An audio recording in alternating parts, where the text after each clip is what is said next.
Buenos días, buenas tardes, buenas noches. Estamos aquí en mi experiencia como escritor una vez más. 10 y cuarto, 25 de julio de 2026, con Jaime Calafort, que bueno, que lo conocí hará un añito casi, ¿no? Ya, Jaime, en la Sí, presentación de Tony, ¿no? De Bajo el vuelo de tu falda. sí. Bueno, sí, yo efectivamente soy Jaime Calaforra Ranz. Nos conocimos allí, bajo el vuelo de tu falda. Sí, nos conocimos en La Patraix, en Casa La Patraix. Sí, sí, sí, que es donde Y Tony estaba pasamos haciendo un la buen día. presentación de su libro. Muy bien, estupendo. Pasamos allí un buen día. Y nada, Jaime, aquí donde lo veis, es un joven, porque te puedo llamar joven, ¿no? Sí, yo creo O que sí. ya. Muy bien. Y es un joven poeta, escritor y autor alicantino afincado en Valencia. Y Ujú. su obra se mueve principalmente en un territorio un tanto bastante personal, donde la poesía, la filosofía, ciertas imágenes simbólicas y sobre todo la búsqueda interior parecen dialogar constantemente entre ellas. Eres autor de El demonio y el cuarto, libro ganador del primer premio Personalidad Spoken Word Valencia. ¿Cómo es esto? Explícame un poquito sobre este libro, El demonio y el cuarto, y cómo llegas tú a este premio, a este primer premio, Personalidad Spoken Word Valencia. Es que se lee en inglés. Explícame un poquito esto. Sí, ese fue un premio que convocaba una serie de eventos que había en Valencia, que creo que ya están extintos, de, pues eso, de spoken word, o sea, de poesía oral. Normalmente Ujú. creo que tendrían a ser, pues eso, eventos de micros abiertos, recitales. Es que yo no recuerdo si acudí a alguno. Lo que sí recuerdo es que La Consentida, que era una editorial que está asociada a un evento perdón, al Cafcafé, que es un lugar que la gente que sea de ir a micros abiertos y demás seguro conoce, en Valencia, y era la editorial que está asociada a ello. Entonces ellos convocaron ese concurso que pusieron por Instagram y yo me presenté. Resultó que finalmente no pareció no haber tenido mucha repercusión, haberse presentado mucha gente y así terminé ganando yo el premio. Realmente lo de Spoken Word creo que estaba puesto más porque se quería hacer un premio que estuviese vinculado al personalidad. Pero Ujú. como tal no era un premio de poesía oral o algo así, o en la que yo tuviese que haber declamado algo. Era un premio literario al uso, donde tú presentas un manuscrito.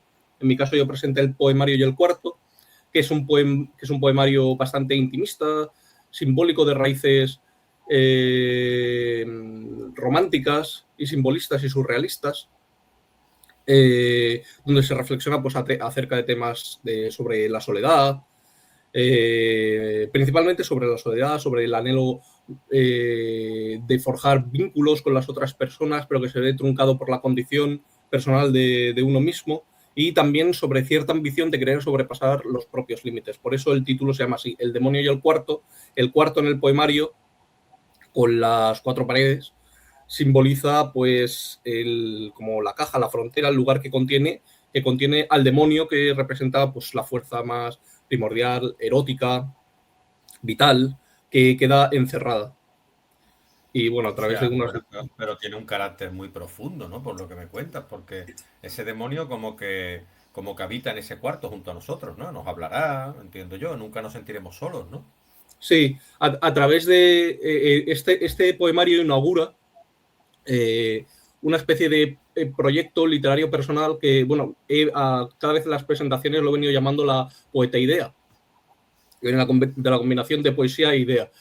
Y el poema y el demonio del cuarto es tanto la primera iteración cronológicamente en el mundo real como en el mundo ficticio. Y efectivamente trata de un demonio que más que estar ahí, habitar eso, ser parte de ese espacio que se llama que es el cuarto, es como que ha sido desterrado desde otros lugares que le pertenecían a ese que lo siente como ajeno. Por eso muchas veces se utiliza los simbolismos de la luna y constantemente se le llama al cuarto la luna del destierro, en el sentido de una condición que siente pues esa parte más fundamental, erótica y vital del alma del protagonista, de esa condición que siente de haber sido desterrado a un lugar que no siente propio.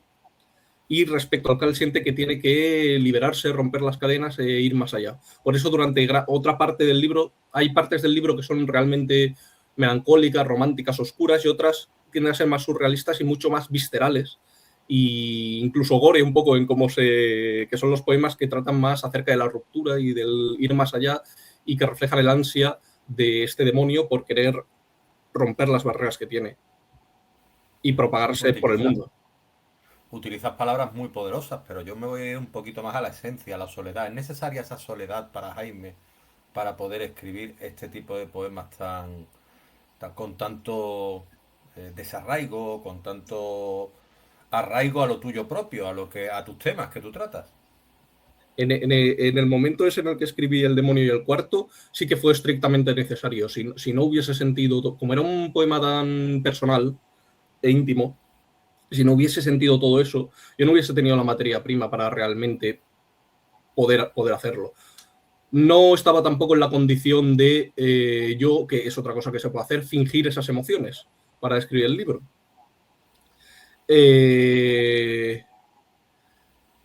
Desde Pessoa sabemos que el poeta es un fingidor, pero en ese momento hay diferentes clases de fingimiento. Y el fingimiento que yo tenía en ese momento era tener la materia prima, que eran emociones verdaderas, y transmutarlo pues, en una especie de cosmos interno, simbólico, que se alimentaba directamente de todas esas pasiones que yo estaba sintiendo. Es decir, que sin esas pasiones no se habrían mantenido. Igualmente, mi trabajo ha ido mutando, y en esos momentos, en esas primeras etapas, era mucho más emocional y visceral. A día de hoy, en los escritos que hemos tenido, que hemos estado publicando junto a un amigo en una editorial que llevamos, en Kidú, editorial independiente, soy mucho más intelectual, por así decirlo. Lo que me mueve no son tanto las pasiones, sino una idea y un plan fijo de desarrollar y exponer ciertas ideas, aunque suelen Y estar eso, vinculadas a emociones. ¿Y eso por qué? Porque se pierde la esencia, la naturaleza, la rebeldía de la juventud y se pasa a un nivel un poco más, otra capa que es más intelectual y se deja atrás esa visceralidad de la que hablabas antes. ¿Cómo? Pues a lo mejor puede ser, ¿eh? Yo, a ver, pues Te pregunto para que reflexiones por si puede llegar a ser contraproducente, no lo sé, para las personas. Es decir, al final dejamos atrás una capa que quizás nos sintamos un poco, no digo avergonzados, pero sí un poco que debemos superar, ¿no? igualmente los escritos que estuvimos desarrollando, por ejemplo, en Epístolas de Cromo, que es uno que publicamos dentro de Enkidu Ediciones, tienden a llegar a ser, o sea, siguen siendo bastante melancólicos y en algunas partes son muy intimistas, pero es verdad que lo que fundamenta ya los textos no es esos sentimientos fuertes o esas pasiones, o no, al menos no es lo único que lo sostienen con toda la fuerza, ni tampoco son como tal el alma pura del texto. Es que, claro, yo he evolucionado desde una perspectiva mucho más vertical y jerárquica del texto, en la que tú tienes una base propiamente, que es una serie de emociones que sustentan toda una estructura que va después, y que lo fundamental son, en el principio, esas emociones directas y viscerales. Pero claro, los últimos proyectos que estaba desarrollando tendían a ser muy horizontales, en el sentido de que tenía diferentes, tanto las ideas como las emociones, como cualquier otra cosa, estaban al mismo nivel, el mismo plano, y operaban de manera democrática, por así decirlo. De forma que, no sé, a mí me parece que es más bien una especie de sublimación de... No, es que no, tampoco, porque eso es un poco poner una cosa encima de la otra y no tiene por qué ser así. Es como una especie de evolución natural mía de esos sentimientos que yo tenía, pero conforme he ido cambiando, yendo adquiriendo formas de ser o conocimientos o otras influencias, simplemente se ha ido transmutando. Por ejemplo, en El demonio y el cuarto, la principal influencia era de románticos, de poetas románticos y de surrealistas y demás. Me Entonces, suena a la forma Becker, que... ¿no? Un poquito, ¿no? Sí, como Becker, Lorca, por ejemplo, también bastante, Keats, toda esta gente. Y claro, la forma que yo tenía de escribir era así, como visceral, muy ligada a símbolos como de la noche, los demonios, cosas así. Muy centrada en las emociones que sentía del individuo como genio creador, por así decirlo, que siente algo a través de él y lo expresa de manera pura. Y después las influencias que yo he tenido pues iban más del lado de poesía vanguardista, contemporánea, quizás poesía más o formalistas que se centran mucho más en la estructura y es cómo están dispuestas las cosas. Y entonces se ha transformado en una poesía que está mucho más mediada por todo un plan y una estructura, aunque la base sigue siendo la misma, pero claro, sí que más que filtrado es más bien que se ha convertido como una especie de, en vez de un torrente, como una red de canales, por así decirlo. Aunque todas buscan. Lo que pasa es que yo siento que ahora soy más consciente de los mecanismos que utilizo y cómo los utilizo, y lo que trato es, claro, como soy más consciente, también quizás corro más el riesgo de fallar, porque quizás lo tengo todo mucho más intelectualizado, pero trato de, con el mismo impulso que tenía, intentar ser quirúrgico y dar justo en el clavo a través de toda una serie. Por lo que me cuentas, no, te explicas bastante bien, vamos, a mí me encanta. Por lo que me cuentas, no sé si en algún momento tú hayas podido pensar o se te haya podido pasar por la cabeza que hayas nacido en la época equivocada o no. Sobre todo cuando escribía El demonio y el cuarto, sí. Se notaba. De hecho, hay toda una serie de corrientes. Hace poco salió una, una especie de, ¿cómo se dice esto? Un recopilatorio, una antología, esa es la palabra. Una antología de poesía española contemporánea, que se llamaba Un estallido, del siglo, o sea, de esta parte del siglo que llevamos. Y una cosa que yo echaba en falta, hasta donde yo he leído, del libro, creo que no aparece, no me acuerdo ahora, es una poesía que hay, que yo conozco a varios compañeros míos, tiene una poesía que es una poesía que casi de manera directa y consciente se opone al mundo en el que ha vivido y habita un mundo que ya no existe. Es decir, que son reaccionarios, pero la buena palabra. Me refiero en el sentido de que saben la poesía que hay en el mundo en el que vivimos y tratan de construir una alternativa, pero principalmente mirando hacia atrás, pero puede ser hacia atrás, tanto, por ejemplo, poetas como yo conozco, Henry Berger Martín, que es un poeta y compañero mío, que pues tiene formas y estructuras que muchos considerarían a día de hoy arcaicas o anticuadas, pero que no lo son, porque él consigue revitalizarlas en un nuevo estilo que mira hacia atrás, pero mira hacia atrás de forma valiosa y constructiva, ¿sabes? No simplemente de forma puramente nostálgica, sino proponiendo estilo. O Melián de Órzola, que se va hacia atrás más hacia formas más populares y primordiales, donde trata de desconectarse quizás de un mundo hiperconectado, hiperexigente, basado en el deseo y en la insatisfacción, para buscar algo primordial, fundado en las experiencias más directas, en la tierra, en el paisaje. Entonces son como visiones. Es que, claro, si yo digo, son visiones reaccionarias o retrógradas, suena que estoy diciendo que son derechistas o algo así, pero me refiero a que conscientemente, ante un mundo que está constantemente avanzando hacia no se sabe qué dirección, lo que hacen es tratar de replegarse hacia atrás, hacia pasos más seguros que se han conocido y explorado, y fundar ahí un estilo que tiene peso y propio. ¿Me explico, ¿Más no? conservador a la vez que moderno? O... Sí, sería eso, que trata de ser conservador, pero a su manera, porque claro, no puede ser el mismo conservador que era antes, porque está reaccionando ante un entorno completamente diferente. Y tiene que reaccionar de formas muy diferentes para poner en valor cosas que antes se daban por supuestas, ¿sabes? Bueno, teniendo Eh, en cuenta cómo hablas tú y el control que tienes del vocabulario y la palabra, te podría preguntar, porque claro, yo no tengo en cuenta si alguien no tengo en cuenta si alguien se ha formado o no, es lo de menos para poder, digámoslo, haber leído, estar versado en la vida o ser una persona culta, ¿no? En cualquier materia o en cualquier circunstancia, pero ¿tú has estudiado algo relacionado con la lengua o no? ¿O has estudiado literatura? yo he estudiado filosofía. Estudié filosofía, completé los estudios de filosofía y bueno, el máster habilitando el profesorado, que ya veremos a dónde lo lleva. Por ahora, igualmente, quizás mejor no haber estudiado nada de eso que estudié, pero lo estudié. Sí, yo estudié filosofía.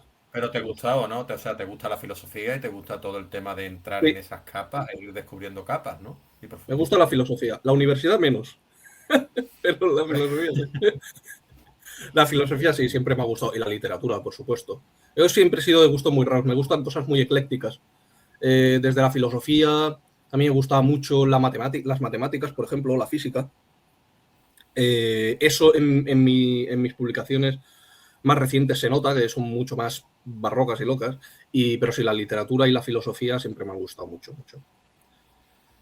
Por eso Ujú. claro, Sí, lo lo estudié. venimos hablando, la filosofía, la poesía, el terreno más personal, ¿no? Las La psicología, por emociones, lo más ejemplo, simbólico, la psicología también. ¿Qué es lo que menos te gusta de la universidad? Que lo has mencionado antes. ¿Por qué no La te rigidez, gusta la el rigidez. sistema que entiendo yo que será cómo se enseña, ¿no? En la universidad, entiendo yo, ¿no? Sí, sí, sí, sí.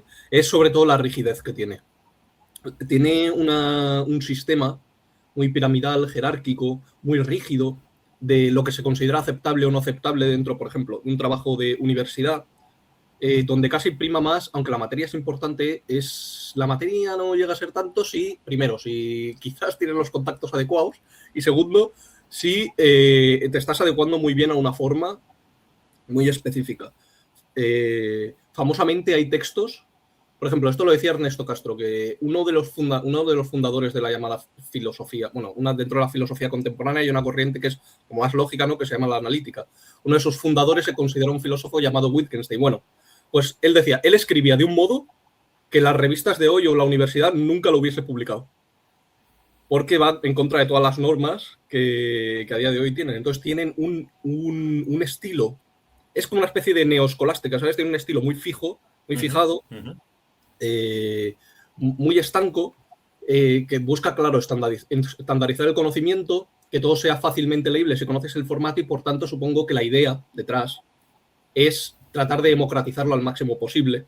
Es decir, utilizamos siempre el mismo molde, te aprendes el molde, no te será difícil leer, ¿sabes? Te acostumbras y puedes leer tantos artículos quieras. Pero claro, eso va a favor de que la universidad no está flotando en medio del vacío y demás, está en un sistema basado en el consumo y en la producción, y lo que hace la universidad es producir y consumir a manos llenas. Entonces, crear un montón de artículos repitiendo 40 veces lo mismo, lo que ya se ha dicho, siguiendo un formato muy estricto que no te puede salir de ahí, ahoga a cualquiera que sea mínimamente creativo o disruptivo, se queda ahogado. Y yo conozco a gente que iba a hablar con ellos y que estaban ahí metidos, incluso haciendo de profesores, y me decían que primero que estaban hasta arriba, y compañeros míos que tenían ya, pues, iban a psicólogos, tenían tan fatal. Y, y es principalmente eso, porque yo, sobre todo, cada vez, desde El demonio del cuarto hasta mi última publicación, que de hecho se presentará dentro de poco, junto a otros artistas, que es Coma, he ido constantemente cambiando y explorando nuevas cosas. Entonces, claro, yo me sentía ahí muy, muy ahogado. Claro, normal. Te quería preguntar, porque tú has tratado diferentes temas, ¿no? Lo que hablábamos, la soledad, la naturaleza, el deseo, el sueño, eh, la melancolía, incluso la música, ¿no? Los sentidos. Y te quería preguntar, pero hablabas antes del erotismo. ¿Qué importancia tiene ese erotismo y hasta dónde llega ese erotismo para no convertirse en algo más pornográfico? Uy, uy, uy. Mira, voy a decir una cosa. A ver, esto es que. A mí, ¿Te ha yo. gustado la pregunta, eh? ¿Te ha ¿Eh? gustado? ¿La vas a No, disfrutar? me he puesto contento. La verdad es que yo no, yo dudo. Es que, claro, habría que separar muy bien la pornografía como concepto de la pornografía como está actualmente dada. Mira, recomiendo mucho un canal que se llama La Filmoteca Maldita. No sé si lo conoces. ¿Lo conoces? Ah, no, No, no, reflexiona no. acerca de cine, tiene otro que reflexiona acerca de antropología y habla acerca de el cine X y el cine, cómo se Ajá. desarrolló y cómo terminó convirtiéndose. Y claro, el cine X podría haber tomado una deriva muy diferente al que la final ha acabado tomando. A día de hoy lo que tenemos en pornografía es una serie de cortos muy explícitos, muy exagerados, tremendamente visuales, que dan perspectivas muy distorsionadas sobre lo que es o no el sexo, que están basadas en generar el máximo nivel, claro, que están basadas en generarte los impulsos primarios necesarios para que lo consumas, y puede ser insatisfacción, porque es el motor de consumo, la insatisfacción. Eh, y claro, básicamente actúa como una especie de droga, tal y como está puesto a día de hoy. Y además genera confusión principalmente porque el sexo tiende a ser una experiencia principalmente táctil, táctil y auditiva, eso se sabe cualquier persona, pero el porno es principalmente visual. Entonces, por eso muchas cosas genera expectativas muy falsas, de muchas cosas que ves, que piensas que después van a ser así y después resulta que no son para tanto, que te genera expectativas muy distorsionadas de lo que puede o no querer la otra persona, que después tú sientes que ni siquiera era lo que tú mismo querías, bueno, en general. Pero la pornografía como tal es simplemente bueno, no sé cómo lo entiendo, yo lo entiendo como de forma exponer el sexo de forma gráfica. Pero claro, eso puede ser utilizar un recurso de múltiples formas. Una trama o una poesía perfectamente podría justificar la inclusión de esos elementos y ir más allá de esos elementos. Es que no tiene por qué ser algo malo o algo así. Entonces, el erotismo yo lo entiendo como simplemente que es contrario a lo gráfico y utiliza también elementos sexuales, pero los disuelve en simbolismos para que quede más misterioso, para que no sea tan directo. Claro, la pornografía yo la entiendo como que es directamente te lo pone ahí, en la cara. Eso puede funcionar muy bien. Por ejemplo, si tú estás narrando, o en un poema estás narrando una escena de una violación, y quieres que, o en una peli, o en un esto, y quieres que de verdad choque, no puede ser simbolista, o no puede ser erótico, porque le estás introduciendo una capa de misterio que te distancia de la cruda realidad de lo que está pasando. Tienes que ser pornográfico. Y en el ambiente de una violación, de la tensión y esto, generará rechazo y habrás conseguido lo que quieres. De que la persona entienda las consecuencias de lo que es, el lector entienda las consecuencias de lo que está pasando y lo grave que es. Porque le verá y hasta tendrá sensaciones de asco o lo que sé. No sé, si quieres expresar, no sé, el misterio que le produce a una persona que está a punto de tener su primera relación sexual, lo que es el sexo, ¿no? Puedes empezar a ser más erótico y a tratar de velarlo con símbolos y demás. Pero si quieres directamente, por ejemplo, poner en juego la lujuria que tienen dos amantes, puede ser perfectamente pornográfico y directo y decir todo lo que está pasando con pelos y señales. Ujú, ujú, muy bien. Claro, siempre hemos hablado que es mejor sugerir, ¿no? Es decir, una chica o un chico, pues bueno, pues digámoslo así, con un picardías o con, o con algo que le tape un poquito más, siempre es mejor, ¿no? Sí, Supongo que te eso se ha refieres dicho. también a eso, ¿no? En un poema también habrá que dejar desvelar al lector lo que hay detrás de esa tela, ¿no? Igualmente, es que claro, también depende de lo que se busque. Es verdad que no sé yo necesariamente si es mejor sugerir que enseñar. Puede que sí. La verdad es que no he pensado tanto sobre eso.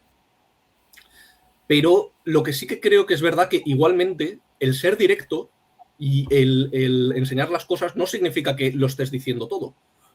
Puedes ocultar cosas de forma directa, puedes poner una acción muy directa y muy evidente, pero pueden faltar otras cosas. A lo mejor faltan los motivantes y de repente no sabes por qué esa persona está haciendo lo que sea. O estás ocultando información acerca de dónde están y demás que se desvela con pistas que evidentemente le estás poniendo en la cara, pero que tú no dices qué son ni cómo se interconectan.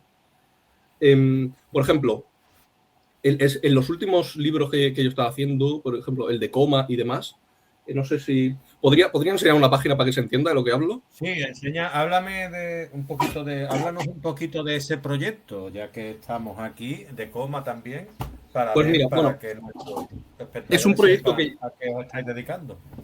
es un proyecto que llevamos yo y un amigo que se llama, bueno, en Instagram se llama Void. eh,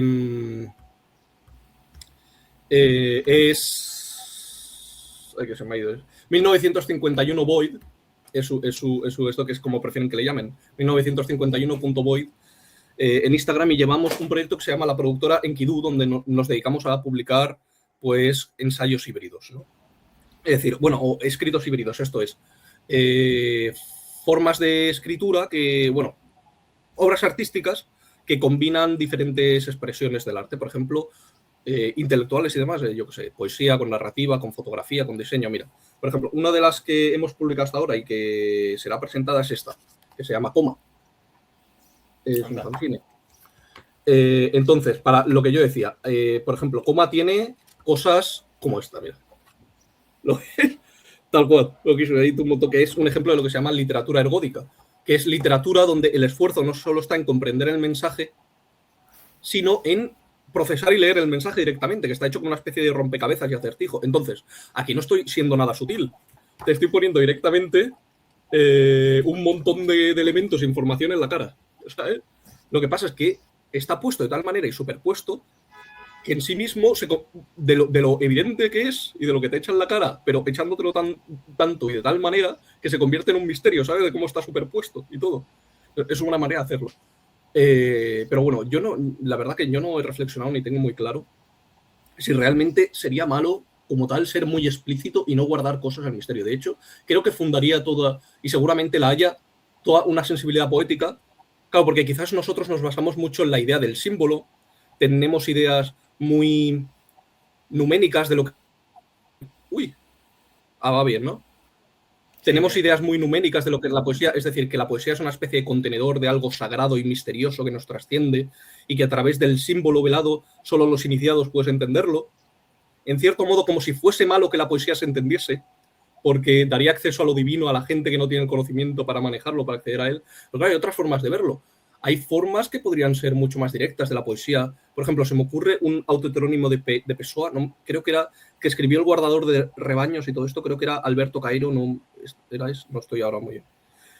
Que tenía una forma de expresarse en contra de todo esto, muy directa. Dice, lo que yo te pongo es lo que hablo de la naturaleza. Y decía, pensar a Dios es desobedecer a Dios. Yo lo que veo es, no veo a Dios, lo que veo son las montañas, los árboles, la hierba. Para mí eso es lo que hay. Y es lo que te escribo, que hay, es eso, no hay más.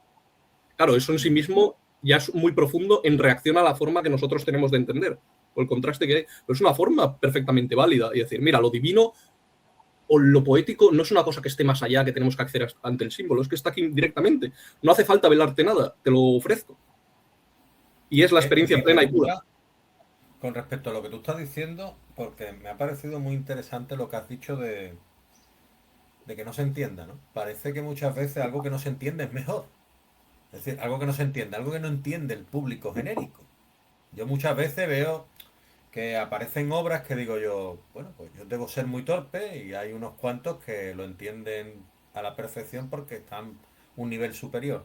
Es un poco eso a lo que te refieres, es decir, porque decías que un poema a veces tiene que no entenderse, no entiendo yo, no sé. Y yo eso pues lo veo algunas veces una dificultad, aunque estilísticamente sea preciosista, ¿no? Ese tipo de literatura, ¿no? Sí. Bueno, he de decir que justamente en Enkidu y en demás no se entiende nada. También es verdad que no se entiende nada. Está hecho para que no se entienda nada. Está hecho adrede. Y está hecho por cuestiones más Más diferentes. abstracto, ¿no? A lo mejor. Sí, es abstracto y sobre todo, por ejemplo, en Epístolas de Cromo, que fue el que tuve la charla con, no sé si lo conoces, Eloy, el de Recitario Poético. No, Bueno, no lo tiene un conozco. programa, tiene un podcast similar a este, donde también entrevista gente. Y entrevistamos Epístolas de Cromo. Y era difícil en el sentido, pero porque buscaba. No es tanto que era incomprensible y directamente raro, en el sentido de que buscaba ponerte en una situación donde tú no supieses por dónde agarrarlo y por dónde empezar. Pero bueno, Ujú. es verdad que a día de hoy tenemos mucha herencia simbolista de la idea de que existe, de que lo poético corresponde a una especie de realidad sagrada o divina que tiene que expresarse a través del símbolo de maneras veladas y de maneras de difícil comprensión, primero, para que pueda acceder a ella la persona que entiende, ¿sabes? Y por tanto la persona que se supone que puede manejar esos sistemas. Y segundo, porque creo que de alguna manera se entiende que lo divino es como tal inefable, no se puede expresar, entonces solo puede expresarse de maneras así simbólicas y complicadas, y si se expresase directamente perdería su esencia o quemaría. Entonces, creo que es un prejuicio que hay, no necesariamente es malo, pero es verdad que se ha repetido mucho. Y a día de hoy sigue habiendo iteraciones de este tipo de poesía, que concibe la poesía como una especie de numen, y que es así, simbólica, y que se basa no en tanto en la idea de que no lo entiendan, de que no se entienda, sino que lo entiendan los iniciados, ¿sabes? De crear como una especie de grupo de personas que tienen los conocimientos para poder entender y descifrar al autor y entrar dentro de su mundo o recinto privado. Es decir, la idea de que el autor tiene como una especie de jardincillo privado donde entra las personas según pertenezcan o no a su club, que no es algo, tendría que ser necesariamente malo, lo que sí que es elitista, claro.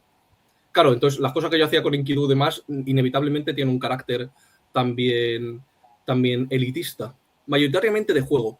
Aunque también hay otra forma diferente de hacerlo, de entenderlo si tú te aproximas por otra vía, que es la que intentaba yo conseguir en las publicaciones, que es mucho más democrática, que es la vía de en vez de intentar entenderlo, dejarte sorprender por el propio texto, que en sus inconexiones va creando y desvelando nuevos significados que pueden ser diferentes para cada persona. Es decir, tratar de como si estuvieses paseando por un mundo alienígena, sumergirte en una obra que no entiendes muy bien dónde estás situado en las conexiones que ellas, pero lentamente vas viendo las cosas, los paisajes que te aparecen ante sí, sin pretensiones de entenderlo, y simplemente disfrutando del paisaje que te aparece y las sensaciones que te crea, que supongo que es la manera, por ejemplo, de leer la poesía más surrealista, que es una poesía que en teoría las cosas que oculta tampoco las conoce el autor, porque como ha sido todo mediante el subconsciente, el autor se ha expresado subconscientemente, no conoce los contenidos de su propio poema y lo deja ahí. Claro, cosa diferente es la poesía simbolista, que se supone que el autor sí conoce los símbolos y lo que significan. Y entonces es como una especie de lenguaje privado.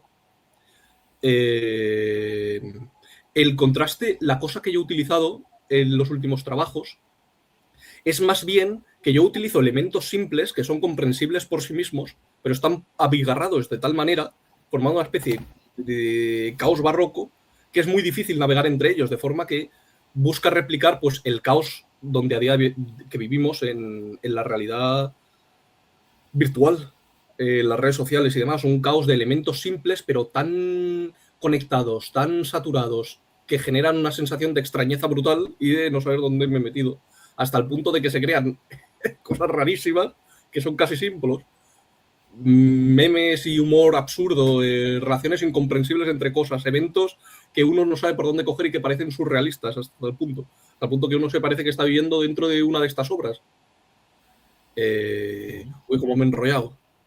No, no, está Eh, de categoría, tío. Como decimos en Valencia, está de categoría. Está está de categoría. fenomenal.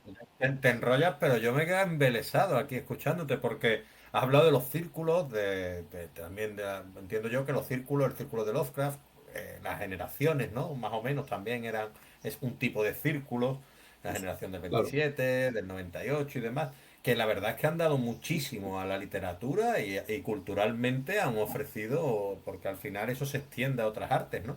Y yo creo que de alguna manera, tanto elitista como a lo mejor afinidades, ¿no? Es decir, existen unas afinidades entre unas personas y una manera de ver el mundo que hace que se unan, ¿no? Y eso yo creo que pues, ha complementado, enriquecido muchísimo a las artes.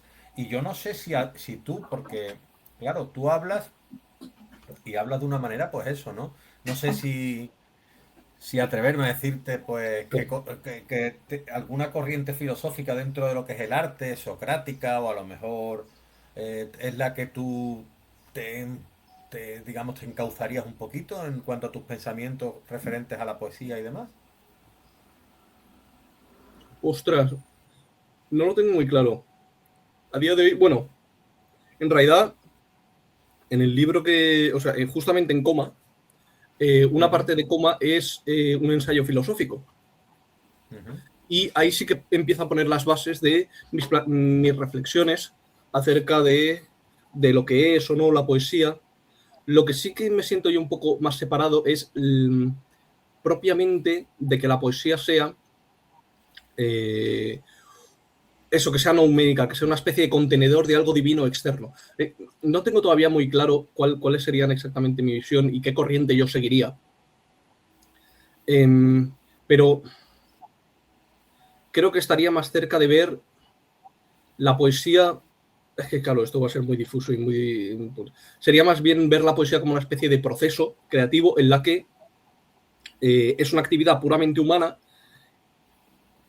en la que de alguna manera es verdad que el autor tiene acceso a cosas, digamos, divinas en sentido que son trascendentes, pero que constantemente las va subsumiendo en su discurso y va creando diferentes mundos del cual él se puede concebir como creador. Es decir, yo más que como una cosa estática y cerrada, con los símbolos, o sea, como una especie de realidad cerrada que contiene unos símbolos que hace referencia de forma unívoca y cerrada a una especie de realidad superior. Yo lo veo más como una especie de proceso continuo de creación y desgaste donde vamos definiendo nuevas nociones de lo divino que después vamos normalizando y convirtiendo en cosas normales para después pasar a otras, donde una especie de juego donde constantemente las normas del juego y los conceptos se van redefiniendo.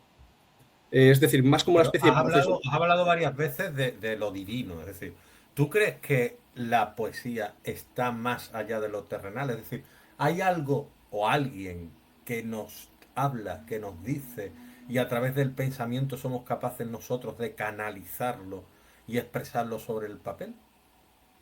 Claro. Yo es que también la forma que tengo de entender estas cosas, que viene también justamente expresado en coma. Digamos que el proyecto este de coma tiene toda una sección. Funciona, al principio es un proyecto que funciona como una especie de poema o novela de misterio, y hacia el final se convierte en una especie en un ensayo filosófico duro. Y entonces ahí sí que, y en Epístolas de Cromo también se abordan cuestiones como la divinidad y demás. Entonces, la idea es que nuestro mundo, el mundo que nosotros comprendemos y entendemos, es finito. Es decir, tiene un finito, o por nuestra capacidad de comprensión o por otras cuestiones, normalmente dada nuestra capacidad de comprender y de relacionarnos con las cosas, tendemos a tener un mundo finito y cerrado, más allá del cual existen otras cosas. No necesariamente que existan espíritus o fantasmas, me refiero a que nuestra comprensión del mundo siempre es, a día de hoy, es finita y limitada. Entonces, las cosas que existen más allá de él, que seguramente existan y existan infinitas, forman como una especie de cosa más allá, que es algo así, entre comillas, divino, ¿sabes? En el sentido de que está más allá de nuestra comprensión. Incomprensible. ¿Eh? Sí, Lovecraftiano de que es algo que es imposible que nosotros podamos mira, concebir o sí, si conocer o fuese, si lo comprender. tuviésemos que poner en imágenes, estaría mucho más cerca, no esta noción de lo divino, estaría mucho más cerca a una especie de dios Lovecraftiano. Sería más Es que me cercano al está dios de sonando Spinoza, eso, mucho ¿no? más. Muy chulú, ¿no? De que miramos la inmensidad del universo y como que nosotros somos una mota de Sí, polvo en lo y que que es queda, un y bosque. que queda siempre más allá de nosotros mismos. Y entonces eso forma como una categoría de lo divino en el sentido de que es incomprensible, se ve como una cosa infinita y creadora, ¿sabes? Que al ser infinito y tener es la infinidad del universo que nos sobrepasa, que crea y que es todopoderosa, que está omnipresente porque está en todas partes, es que son muchas categorías de cosas divinas, por eso lo llamo lo divino. Pero no necesariamente es un ser consciente y una persona, que eso podría ser o no, otra cosa. Entonces, yo la poesía la concibo como una especie de motor que tiene el ser humano de expandirse siempre más allá hacia nuevas realidades, ¿sabes? Una especie de que le hace tener siempre ambición de querer abrazarlo y comprenderlo todo y de convertirse a sí mismo como una especie, en ese sentido, como una especie de Dios, ¿sabes? Por eso siempre lo hace a través de creando mundos, creando símbolos, siendo su artífice de sus pequeños universos. Pero claro, eso es porque a cada universos y cada obras poéticas que estás creando estás alimentando el cosmos, que está creciendo con cada cosa que haces. Entonces es una carrera de no acabar. A cada paso Claro, que es que das, tú lo hablas, otro da 7. claro, tú hablas de un mundo finito y te encierras en un cuarto y te enfrentas a un diablo, a un demonio. Entonces, Sí. claro, yo me pregunto, porque no sé de qué corriente, si del gnosticismo o de qué corriente viene todo esto, ¿no? Es decir, ese cuarto podría verse como la cárcel y el mundo como una cárcel para la humanidad. ¡Ostras! Es verdad que podría ser gnóstico. Mira, yo cuando lo escribí no pensé nada de eso, la verdad. Pero, hostias, podría ser, No, no, hombre, yo ahora que lo pregunto, pienso. ¿sabes? No sé, pregunto por los escasos conocimientos que tengo yo, porque al final todo lo que estás hablando llega muchísimo más lejos, es decir, tiene una profundidad importante. Entonces, claro, hablamos del demonio, del cuarto, es como una cárcel, ¿no? Tú te encierras ahí, con lo vasto que es el universo, decides encerrarte en un cuarto para enfrentarte a ese demonio y al final pones las cartas sobre la mesa. Entonces, claro, Oye, si sales de ese cuarto, al final te encuentras con el mundo, pero el mundo también es finito, con lo cual al final se convierte también en una cárcel. Entonces, no sé, es extrapolarlo un poquito, no sé. es cierto, es cierto. No, sí, sí, tienes toda la razón. De hecho, sería curioso. Yo creo que la obra, toda esta obra, desde el demonio y el cuarto hasta pasando por epístolas de cromo. Mira, para enseñaros y para que veas a lo que me refería, porque no sé si habrá quedado muy claro. Cuando me refería a la creación de proyectos híbridos y demás, sobre todo me refería a esto, por ejemplo. Este es el. Bueno, que. ¿Podríamos llamar tu poesía experimental, Jaime, o no? Sí, yo diría que sí, de que podría llamarse experimental y vanguardista. Por ejemplo, en el este que teníamos, que es el de. Este es Epístolas de Cromo. Esas ilustraciones tan chulas, ¿de dónde salen? Mira, esto lo hizo, por ejemplo, ¿ves? Esto lo hizo todo Eugenio en la maquetación y demás. El texto es mío, pero lo hizo. Entonces, busca ser, Este hombre también es un con la artista. tipografía y demás, eh, tiene notas a pie de página y demás. Bueno, eso se podría hablar en otro momento. La cosa es que en El demonio y el cuarto, es todo este proceso que va del demonio y el cuarto a Epístolas de Cromo, pasando por Coma, que Coma también se compone no solo un libro en el cual está todo esto, sino también se compone de otro libro que se llama Archivos Externos, donde sale toda una serie de páginas web que se crearon adrede para el proyecto, hasta,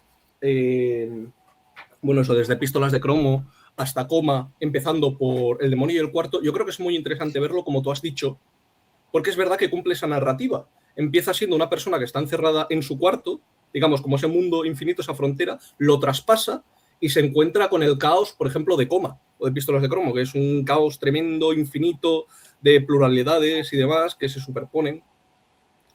Y claro, eso, para justificar nuevas narrativas, eso, como tú bien has dicho, debería formar un nuevo círculo, un nuevo cuarto, más allá del cual habría cosas y una especie de cadena infinita y fractal de niveles, que justamente eso es lo que se defiende en la parte de Coma, dedicado a un ensayo filosófico. Coma, al fin, es una especie de ensayo híbrido, una especie, lo que llamo ensayo ficción, una mezcla entre narrativa y poesía, con una historia, con un ensayo filosófico. Lo que se defiende es eso, que el mundo no es como tal una cosa, que el mundo es una especie de fractal, en el sentido de que existen infinitos niveles, cada uno conteniendo al otro, replicándose unos a otros, por así decirlo, y cada uno es Dios del anterior. Esto es una cosa un poco loca, ¿eh? Y cada uno es un Dios respecto a niveles anteriores, más bajos, y un mortal respecto a niveles superiores.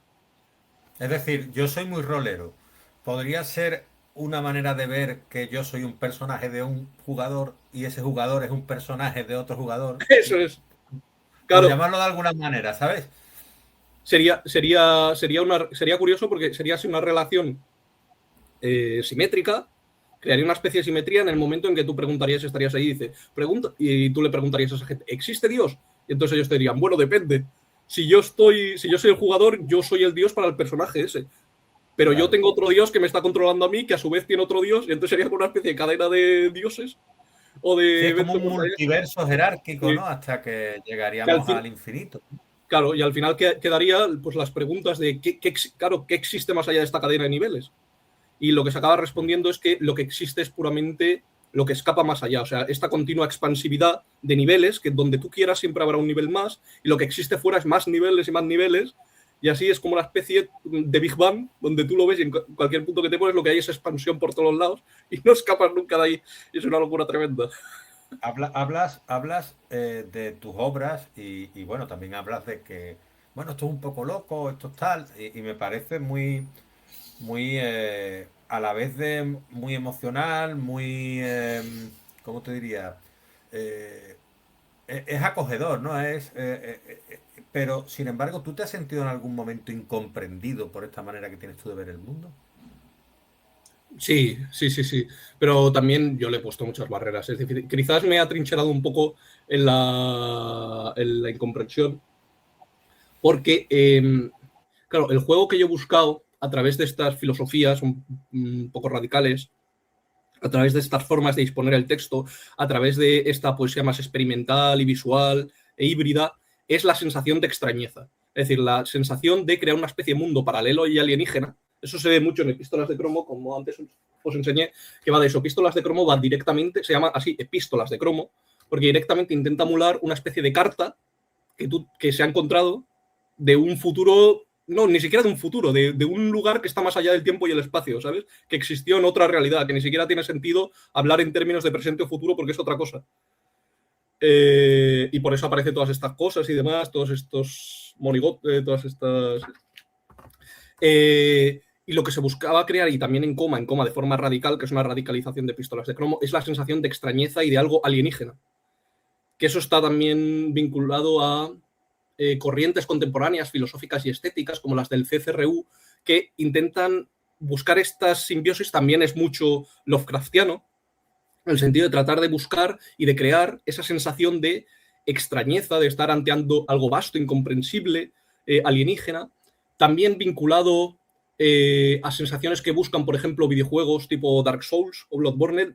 También está vinculada a tratar de dar esa sensación de que tú estás navegando por un mundo que no acabas de entender, donde han pasado muchas cosas que tú no sabes cuáles son y como que estás navegando entre ruinas de cosas que no acabas de entender mucho y que son mucho más grandes que tú. Entonces, inevitablemente es verdad que yo me he sentido incomprendido por el propio mensaje, pero es que me ha trincherado un poco y he buscado casi a veces la incomprensión y más que la incomprensión, la sensación de extrañeza. De tú estar viéndolo y leyendo las cosas y no saber qué es verdad o qué es falso. Por ejemplo, esto me lo decía Eloy cuando leía Epístolas de Cromo, de que a veces cuando leía él no sabía qué era verdad y qué no, y estaba porque claro, se toma las cosas muy serias. Desde el primer momento te empieza a hablar de cosas que no sabes de forma muy seria. Por ejemplo, en un pasaje te dice, como decían los, en plan ensayo filosófico, y te dice, como decían los tecnosacerdotes de no sé qué, ellos defendían una filosofía materialista según la cual no sé qué, y tú, claro, te quedas, está intentado hacer con detalle para que parezca realista. Y en el momento la idea es dejarte a ti sin saber si lo que estás leyendo es verdad, es evidentemente falso, ¿sabes? O si Porque le está alguien lo hablando... lee dentro de 1000 años, puede ser cierto. Sí, también podría ser. La ¿No? gracia Es es... un juego, ¿no? Es un juego también con el tiempo y con el espacio, como tú decías, ¿no? Sí, sí, sí, también porque se proyecta hacia el futuro y puede adquirir con el paso del tiempo nuevas lecturas. Pero también la gracia es presentar a la gente algo que es evidentemente falso, ¿sabes? Por cómo está hecho, pero que está escrito de tal manera que te entra la duda. Por ejemplo, con Lovecraft o demás, hay un montón de canales de conspiranoia de Lovecraft acerca de si Cthulhu existe o cosas así y demás. Es porque está escrito Lovecraft. Lo que escribe es evidentemente falso en muchos de sus aspectos, pero está escrito de tal manera que te quedas con la duda y dices, coño, no sé, es que me estáis dando muchos detalles, ¿sabes? Como para que sea falso. Me está explicando todo está muy bien conectado. ¿Tú crees Eh, que perdurará esta generación tuya y esta corriente de la que me hablas en el tiempo y ya sin ánimo de, siguiendo con la humildad y sin ánimo de ser pretenciosos, ¿no? ¿Tú crees que este modo de ver la literatura tuya, vanguardista, más surrealista, más profunda, un tanto, no sé, como, ¿cómo te diría? Eh, en forma de espiral, ¿no? Como cuando algo se enrevesa un poco, ¿no? ¿Tú crees que eso va a perdurar o va a tener una repercusión en la historia de alguna manera? yo qué sé. Como una corriente, sí, sí creará tendencia esta forma de ver la literatura, de ver la poesía. Yo qué sé, macho, la verdad. Pero lo cierto es que sí que está vinculada, esta forma de verla. No soy el único que la hace. Sí que tengo bastante inspiraciones de gente que hace contemporáneamente cosas parecidas. Existen y hay bastantes. Por ejemplo, hace poco hubo un boom de un libro llamado La Casa de Hojas. No sé si te suena. ¿Te suena? Sí, sí, sí, sí, Eh, me suena, pero no te sé hablar del libro, me suena simplemente. es bastante así. Háblanos tú. De hecho, a mí me inspiró mucho, fue el que me inspiró principalmente para hacer coma. Entonces, sí que responde a una corriente, el New Weird, por ejemplo, también con libros como La estación de la calle perdido, eh, libros del CCRU, como los de Numograma, creo que se llama. Bueno, que mezclan filosofía con ciencia ficción o de literatura ergódica, que hace libros así raros, muy saturados, o literatura híbrida que mezcla, por ejemplo, literatura transmedia, que mezcla programas digitales con poesía y demás. Entonces eso existe. Claro, no se puede saber, yo no puedo saber, no lo sé, no sé si perdurará en el tiempo, si tendrá algún tipo de... Es que esto es muy difícil saber, la Porque es literatura. un poco, hablamos un poco en cine, sería Matrix, ¿no? Que nos voló la cabeza en un momento dado, ¿no? Porque presentaba ahí algo filosófico dentro de lo digital, con un elegido y tal. Y en la poesía, pues un poquito también, ahora también se habla de poesía digital, ¿no? De poesía que juega un poco, ¿no? Con la era digital también. ¿Estás tú metido en eso o no? Sí, sí, sí, hay bastante de eso. También de literatura digital. Yo, por ejemplo, Coma que creé tenía bastante literatura transmedia. Por ejemplo, el hecho de no solo es el texto, sino que el texto incluye enlaces, QRs, donde te vas a páginas web, donde los personajes han creado perfiles, debaten entre ellos, cada personaje escribe sus poemas y demás, y contribuye al texto, de forma que el texto pues, se expanda hacia afuera. Y hay, por ejemplo, hay otros ejemplos de esto, Es por una ejemplo, manera una de obra. hacer metaliteratura, porque es una historia dentro de una Claro, historia, en la cual el personaje escribe un poema y te lleva un enlace y tal. O sea, está muy chulo, ¿no? Es una sí. historia al final dentro de Sí, la sí, sí. poesía. Y de hecho, una de las cosas características que salen tanto en Coma como en Epístolas de Cromo es la idea de lo que se llama, lo que llamé también el texto evolutivo, que es la idea de que el texto empieza siendo una cosa y a través de dinámicas internas acaba siendo otra. Principalmente se expresa así. Los personajes como tal dentro del texto cobran conciencia de que son partes de un texto y de que ellos tienen voz y voto y pueden tenerla y que sin su colaboración el texto no va a ninguna parte. Entonces el texto empieza siendo una cosa, se empieza a discutir con el autor y por eso en Epístolas de Cromo, aquí es la forma más fácil de verlo, mira, aquí se ve, hay notas pegadas, que encima son notas escritas a mano. Cada nota son diferentes personajes que empiezan a discutir entre ellos diciendo que no les parece bien hacia dónde se está yendo la cosa. Y entonces el escritor al principio el texto intenta ser una cosa, pero después se vuelve insoportable, cambia a ser otra cosa completamente diferente, cambia de estilo, esto. Hay otro que tampoco le parece bien, que intenta poner de acuerdo y al final está el autor diciendo, mira, lo he intentado. No hay manera de poner de acuerdo a que nadie. Es la idea de que el texto contiene fuerzas poderosas que le rebasan y que expanden hacia afuera constantemente y que hacen imposible que la unidad creativa y que el motor de la creación se contenga en un solo libro, sino que tiene que expandirse hacia afuera, hacia otros libros, hacia incluso el mismo libro no puede ser el mismo constantemente. Nos acercamos hacia el final, 3 preguntitas ya para ir apuntando lo que es la meta. Me gustaría que me hablases antes de dónde podemos encontrar esas obras que has mencionado, ¿no? En las cuales o bien son tuyas o bien tú participas. Querría que me hablaras un poco antes de eso de letrasypoesia.com, que contiene pues algunos de tus textos, ¿no? Bastante afinados y bastante acertados, ¿no? Que vas dejando tú ahí en tu blog, ¿no? Sí. O en una de las secciones que corresponde a ti, a Jaime Calaforra Ranz, dentro Eso de es. la letras y poesía. Letras y Poesía es... yo ya no participo ahí, pero era un proyecto donde yo durante un tiempo participé, que es una web donde diferentes autores, creo que son hispanos todos, o de España o de Hispanoamérica, no sé si hay de otras lenguas, creo que no, publican sus relatos, sus poemas, ensayo creo que hay también, y también hacen antologías, yo estuve publicado en algunas.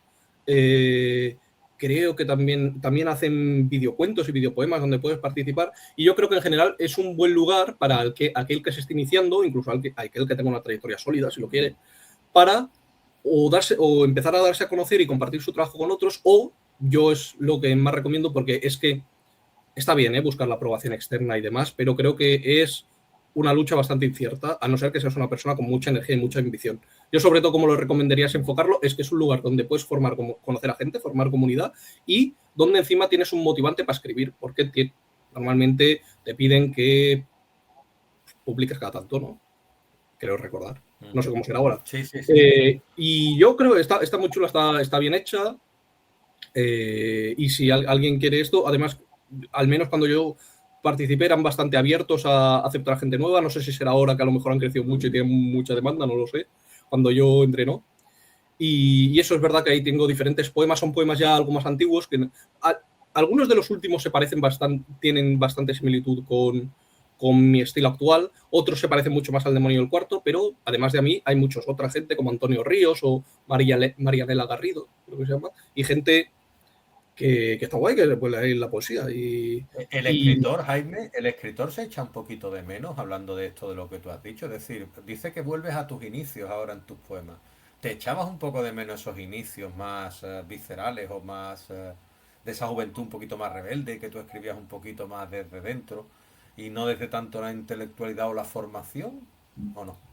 Sí, puede que sí, porque es verdad que al final acabar de intelectualizarlo cansa y sí que echo de menos un poco la visceralidad. Quizás entramos en ciclos donde me voy cansando de una cosa y queriendo lo otro, O a lo pero me mejor es una gustaría nueva encontrar un etapa, momento ¿no? donde Como un comunicar. nuevo crecimiento, ¿no? ¿O no? Das un Sí, pasito más seguramente. adelante y dices tú, tengo que volver atrás para retroalimentarme tengo que refrescar un poquito para dar un pasito más, ¿no? Claro, y lo chulo sería encontrar un momento de síntesis donde tengas una cosa de la otra y otra de la otra que crea algo Ahí, ahí, nuevo. ahí, Y lo otro claro. donde se puede encontrar esto, mira, es muy fácil. Tenemos una cuenta en Instagram que se llama EnkiduProd, es Enkidu con K, como como el... Enkidu, ¿no? Enkidu. Sí, como el del el poema de Gilgamesh. Y Prod, Ajá, Enkidu vale. Prod, con Prod de producción. Ya está. Ujú. Y ahí, si lo quieren, se nos pueden hablar. También hay una web, un enlace, donde se pueden ver los proyectos. Pero principalmente nosotros somos un proyecto, es que no somos, realmente es una editorial, por llamarlo alguna, no tenemos estatus de editorial, es un proyecto autogestionado del y yo. Nosotros nos hemos, él ha maquetado, hecho las fotos, yo lo he escrito, hemos pagado los dos la impresión y la maquetación y los ejemplares los tenemos nosotros y los llevamos a eventos y quien lo quiere nos lo dice y le enviamos un esto. No tiene mucha más pretensión que eso. En Enkidu Prod, ¿no? Que es vuestra Sí, cuenta de Instagram, en ¿correcto? Kidu Pro. Muy Y sí, bien. ahí es donde, donde tenemos las últimas cosas. Principalmente que además de cosas Vale. mías, también hay cosas de mi compañero que tiene, por ejemplo, que sacó hace cosa que es A la sombra de Barbelo, que es una especie de, de poemario collage, ¿ves? Que está bastante Qué chulo, chulo. tío. Está guay, ¿eh? Sobre todo que las ¿Cómo se ediciones, llamaba tu compañero? ¿Cómo se llamaba? mira, os lo voy a decir exactamente, que lo tengo aquí para no equivocarme. Es que yo soy muy malo con las cuentas. Sí, en Instagram, que es como él prefiere que se le conozca, es 1951.void. Void de, como de vacío en inglés. Vale. Yo querría, pues bueno, invitarlo aquí, obviamente. Transmítele mi invitación, por si acaso se quiere pasar por aquí y hablar también de sus proyectos en individual y de los tuyos. Ahí es donde podéis encontrar las obras de Jaime, también las obras de su compañero. Y Bueno, perdón, y El demonio y el cuarto, por si a alguien le interesa, eso sí que está publicado con La Consentida. ujú. Y la podemos Está encontrar, pues ahí bueno, por en internet. librerías, en Yo creo plataformas que, digitales, etcétera. supongo que se podrá pedir a librerías y queda existencia. Sí. Digo yo que Yo sí. he visto por ahí que se puede, pero bueno, que siempre es bueno comentarlo. Si no, en la web Y seguro. bueno, tú qué, ya para terminar, ¿tú qué consejo, qué recomendación, qué es lo que te ha servido a ti para crecer y que de alguna manera pudieras trasladar a alguien que empieza en esto de la literatura, de la poesía, en un terreno tan difícil, tan pantanoso, que dicen que no tiene mercado? Tú qué le dirías a esa persona que te pide a ti que le hables de qué puede hacer para que sus textos sean un poquito más conocidos? Voy a decir una cosa, O para publicar, en definitiva.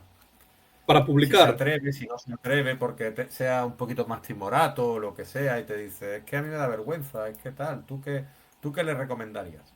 Pues mira, yo recomendaría primero que empezase a moverse por plataformas tipo Letras y Poesía, plataformas de tipo, también que busque revistas literarias pequeñas que hay que estén naciendo, que acepten a poetas, como, bueno, yo, por ejemplo, Águila del Cáucaso, donde yo publiqué, Ceniza Revista, Luminaria Poesía, hay un montón.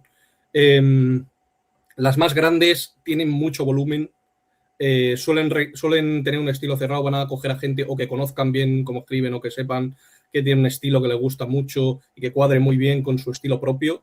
No estarán tan abiertas a, sobre todo si eres una persona que tengas un estilo muy propio, que veas muy diferentes a los que se utilizan en otras revistas, no es muy buena idea irse por ahí, porque seguramente te van a rechazar, porque son gente que recibe tantas cosas que tiene que filtrar de algún modo y filtran muy vasto. Si quieres ganarte algo y publicar, bueno, a la gente le ha ido bastante bien con los concursos. Yo no soy muy de concursos, la verdad. Solo he hecho lo hice y de casualidad, de rebote. Y yo lo que sí que recomiendo, pero esto va en contra de lo que esperaría mucha gente, es la autoedición. La autoedición en fanzines y demás, crear tu proyecto, crear tu comunidad, creo que es importante, conocer a gente, amigos, llevarte bien con ellos, conocerlos como persona y no solo como creadores.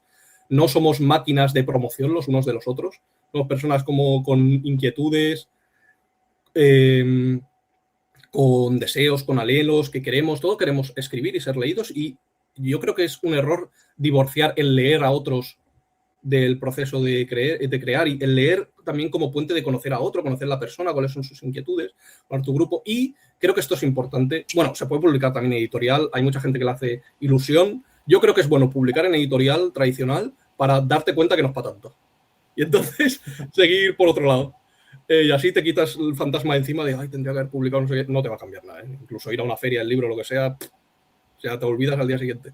Bueno, y también creo que es importante, como cura de humildad, y suena depresivo, pero yo creo que es muy optimista, darse cuenta que en el fondo nadie aquí somos nada. Esto, recomiendo verse la entrevista tan famosa que hicieron a Roberto Bolaño, donde él hablaba de que decía, el mundo de la literatura es un negocio, no me acuerdo, lleno de canallas, pero además lleno de tontos, decía, porque todo el mundo cree que va a perdurar. Pero ¿cuántos escritores o poetas valencianos perduran? Por ejemplo, él decía en su caso, yo qué sé, del siglo pasado, de 1910 a 1930 o cosas así. ¿A cuántos recuerdas tú? Más aún, dentro de 4.000 millones de años, cuando se haya extinto el Sol, que quedará Shakespeare o Cervantes o algo así, pues vete a saber, muy probablemente no se puede saber. Y sobre todo, la reflexión que yo he hecho es que construir una vida basada en la idea de la obra, el nombre y la fama es dejarse consumir por un parásito, es vender tu vida por un fantasma, porque aunque el nombre tenga las mismas, aunque tu nombre en una estatua póstuma en la plaza central tenga las mismas letras que tu nombre, no eres tú. Tú habrás muerto y habrás sacrificado toda una vida, todas unas experiencias, por una cosa que aunque tú creas que eres tú y te sobrevivirá, no eres tú. Tú habrás muerto y habrás sacrificado tu vida en vano por un esfuerzo que es, en el fondo, alimentar algo que va más allá de ti, que tú no vivirás. Nunca sabrás si tu obra va a esto. Entonces, es buena idea crear, es buena idea continuar, pero no hay que dejar consumirse por el afán de fama y de posteridad, que es una cosa que, sobre todo cuando somos más jóvenes, la gente que empezamos, tenemos esa cosa en el fondo, ese fuego ardiente ahí en el fondo de quieres ser más. No tiene, y es que tampoco tiene por qué. Incluso a lo mejor vas a crear la mejor obra del mundo, vete a saber, o la peor, y nadie se va a dar cuenta, es que no se sabe. O a lo mejor hay muchos ciclos, a lo mejor, como ha pasado con muchos autores, lo creas, mueres, se reconoce, se vuelve a olvidar, tiempo después lo reconoce otra vez, se olvida, o no, o se queda olvidado para siempre, o yo, si es que da igual, seguramente al final pega un petardazo y no quede cultura humana ni nada, y para qué habrá servido todo eso. Bueno, en fin, que no hay que... Lo dejaremos para los Intentemos no extraterrestres. malgastar la vida. Esa perdurabilidad para cuando vengan los extraterrestres se la quede de ti. Como la de Spielberg, que sacó hace poco. Ese será el día de la revelación de los extraterrestres cuando vengan aquí. The Revelation Day, sí. Cuando venga, le diré, pues cuando vengan los extraterrestres le diré, pues aquí no hay nada que coger, vete. No me interesa a mí eso. Tira. Pues nada, Jaime, muchísimas gracias. Ha sido todo muy representativo, lo he disfrutado muchísimo. Es un placer escucharte, es un puntazo escucharte, tío. Ya allí me llamaste la atención por eso, ¿no? Porque se te veía alguien cultivado a pesar de tu juventud, ¿no? O sea, bueno, a pesar. La juventud siempre es un efectivo, ¿no? Pero bueno, que eres un gran tío y se te notaba y cuando te conocí allí digo, tengo que entrevistarlo. Ha pasado un tiempo Sí. desde entonces, pero repasando la agenda digo, aquí está Jaime, voy a contactar con él. Muchísimas gracias por la presteza, muchísimas gracias por lo que es la amabilidad y por las facilidades que has dado y por todo lo que nos has enseñado hoy, Jaime. Muchas gracias a ti por acogerme, por el espacio este que tienes, que está muy chulo, muy chulo, muy chulo. Y cuando saquéis coma, pues ya sabes que aquí tenéis las El, puertas abiertas. Y sí, habla por sí, favor con tu compi y le hablas de mí, ¿vale? no sé qué día más o menos se publicará esto, porque es que lo digo porque si no, no sé si dará tiempo, pero cuando Hoy mismo, se... ¿Cómo? hoy mismo cuando la acabemos lo subo. Ah, bueno, pues el día 20, es que es el día 21, el miércoles de este mes, a ver si no me equivoco, es La Libre, me parece. Déjame que lo compruebe. Sí, en La Libre es donde está, pero es que no va a ser una presentación solo de coma. De hecho, Tony enviará un audio porque va a ser es un evento donde participará diferente gente exponiendo sus proyectos. Es una exposición de proyectos. Estará Loy del recitario poético, estaré yo, estará Eugenio también, que enviará un audio, estará Alma Bach, que es una poeta, y más gente como María Vicente y compañeros míos como H de la Madriguera Gruesome, que también ha publicado un poemario. Bueno, que es una reunión de artistas y poetas. No quería hacerlo, aunque lo hice pensando en que iba a publicar Coma y demás, pensé, tampoco, no quiero que sea simplemente una cosa mía, ya está, que además es mucha chapa y tampoco tiene por qué interesar a nadie. Mejor hacer, como te decía, está guay formar comunidad y que la gente se conozca y conozcamos nuestros proyectos. Entonces ahí, y hacia el final estará abierto un espacio, espero que quede tiempo, para que si alguien tiene algo, quiere leer algo, pues pueda subir y presentar su proyecto y demás. A ver si Será de perfecto, pues ya 6 sabéis. a 8. De 6 a En la 8. Libre has dicho, ¿no? ¿Qué día? 29 de julio, ¿no? El 29 de este mes de 6 a 8. Yo no puedo asistir porque no estoy en Valencia, estoy en Cádiz y me va a coger un poquito lejos. Pero si repetís, intento ir, ¿vale? Y verte otra vez. Ojalá que ¿De repitamos, acuerdo? estaría A guay. ti y a los compis, que siempre es es de buen grado hacer ese tipo de reuniones, como tú bien dices, ¿vale? Pues nada, Perfecto. muchas gracias, un abrazo Un y a abrazo. cuidarse, Jaime. Venga, hasta luego. Hasta luego.